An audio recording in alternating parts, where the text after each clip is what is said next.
Hey friends, week 3. Just going to jump right into it. This breathing exercise, just previous exposure to it. Remind me to tell you about it sometime. I told you my wife and I went to that retreat through Onsite, and we did helitropic or heliotropic breathing. Not sure the pronunciation, but that was wild. It was a breathing exercise that is designed to deal with trauma that's stored in your body. And I'll just say it worked. Remind me to tell you about it. With this breathing exercise this week, I think my first thought was 6 breaths for 1 minute is kind of wild, kind of crazy. But then as you actually start to do it, really works. I think in general, I don't do breathing exercises. It's not a part of my normal rhythm or a normal routine. I did them during my quiet time in the morning and really found it to be a great start to my quiet time, Bible reading, prayer, whatever I do. That's what I do in the morning. So I would love to incorporate that from here going forward, at least a minute or two of this breathing exercise. For me, I feel like it was a combination of it really slowed me down and I got distracted.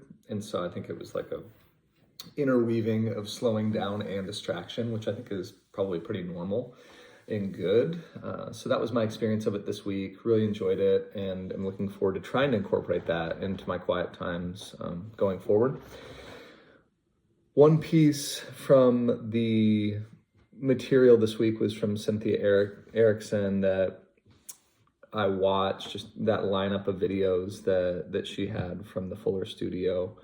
I was really interested in the self-care video of regulation in general, parasympathetic nervous system regulation through deep breaths and stretching and body scanning, a lot of the stuff we've been talking about, and emotional regulation, just paying attention to and naming and deciding what I will do about the emotions that are in my body, not judging myself or not telling myself not to be angry or not to be anxious or not to be frustrated, but just the naming of the emotion that's coming up and what we do with that. I really resonated with her talking about catastrophizing situations, of basically copy and pasting a current situation onto the future and kind of a fatalistic sort of mindset.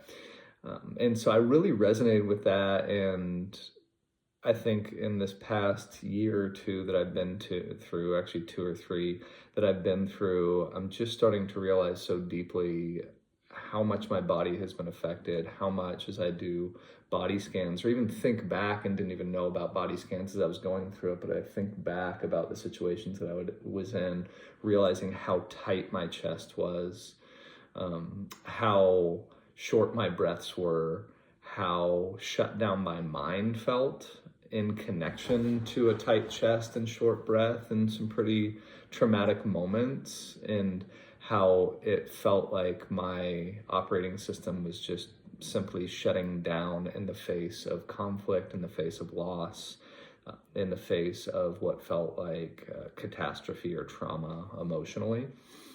So just recognizing that pattern within myself and seeing this regulation of the parasympathetic and regulation of emotions being really key for me going forward, and just very thankful for that material and the discussion on that.